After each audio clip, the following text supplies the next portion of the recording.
chiamo Tiziana Pituelli, lavoro per Despar e mi occupo del marketing e della pubblicità per il Friuli Venezia Giulia.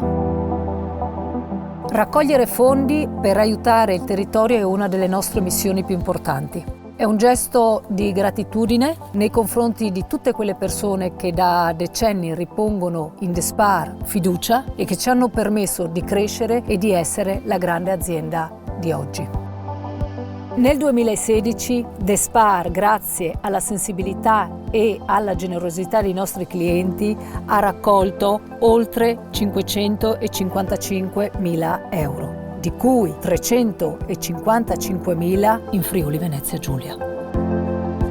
Credevo fosse amore è stato uno dei progetti più importanti, uno dei progetti per aiutare le donne vittime di violenza e i loro figli.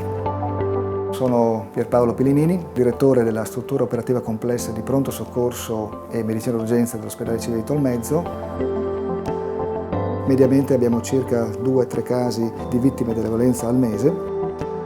Codice Rosa ha un percorso dedicato, questo per proprio svincolarlo da quella che è l'attività quotidiana di routine del pronto soccorso. Il percorso quindi porterà la paziente verso la stanza rosa che abbiamo istituito, abbiamo localizzato in un'area protetta dell'ospedale con la chiamata in causa di diversi professionisti a seconda delle necessità.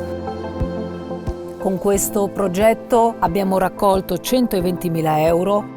Grazie a questa raccolta l'azienda sanitaria dell'Alto Friuli ha potuto allestire una speciale struttura di accoglienza per queste donne ed acquistare un elettroencefalografo ed un ecografo.